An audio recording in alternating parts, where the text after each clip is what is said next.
शेतकरी मित्रांनो नमस्कार। उन्हाळ्याचे दिवस चालू झालेले आहेत, त्याच्यामुळे बंदिस्त शेळी पालनातील शेळ्यांना हिरवा चारा जास्तीत जास्त प्रमाणात देण्याचा प्रयत्न करा। त्याच्यामध्ये नेपियर हा आम्ही लावलेला नेपियर घास आहे।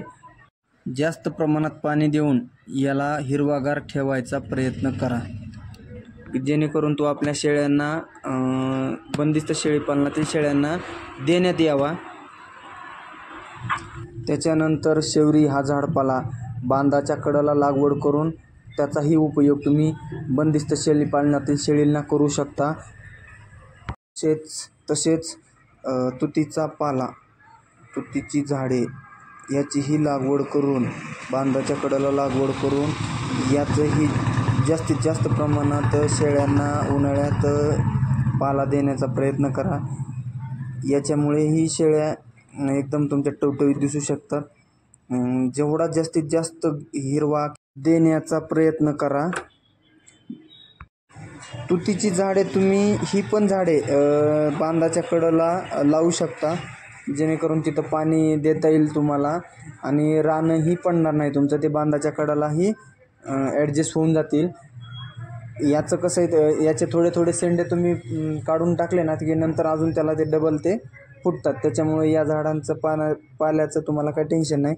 आता आमच्या शेतामध्ये हे एवढं जे पट्टा दिसतोय ना तुम्हाला, हे केवळ शेळ्यांच्यासाठीच ठेवलेलं आहे। याच्यामध्ये घास, नेपियर, काडी गवत, तुती, शेवरी या सगळ्या प्रकारची झाडं तुम्हाला याच्यामध्ये दिसतात, की जेणेकरून थोडं थोडं तिन्ही टायमाला, सकाळी वेगळं, दुपारी वेगळं आणि संध्याकाळी वेगळं, हे आपण सगळं खाद्य त्यांना देऊ शकतो। एवढ्या प्रकारचं जर तुम्ही हिरवा चारा उन्हाळ्याच्या दिवसात जर तुम्ही शेळ्यांना दिला, बंदिस्त शेळींना, तर 100% आपला गोट फार्म सक्सेस झाला म्हणून समजा। त्यानंतर बंदिस्त शेळी पालनातील शेळ्यांना टाकायचा महत्त्वाचा चारा म्हणजे मका। आता या मकावर आमच्या इकडे खूप संकट येत आहेत, लष्कर अळी म्हणा, आणि सगळ्यात मोठा विषय तो डुकरांचा, त्याच्यातून बी एवढी मका आपण सांभाळलेली आहे। सुग्रास दुपारी 4च्या नंतर पाणी पिणी वगैरे पिऊन झाल्याच्या नंतर 1 किलोभर किंवा म्हणजे जसं शेळ्या तुमच्या त्या अंदाजाने थोडंफार प्रमाणात खुराक म्हणा किंवा थोडे गहू म्हणा, हे थोडं थोडं देत चला, आणि हे दुपारच्या नंतरच द्या।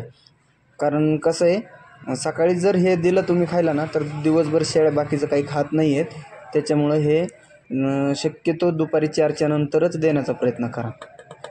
आणि सध्या उन्हाळ्याचे दिवस असल्यामुळं कडब्याचे पण सीझन चालू आहे ना, थोडाफार प्रमाणात कडबा बी आपण देतो यांना, पण शक्यतो कडबा हा पावसाळ्यात देण्यासाठी राखून ठेवा।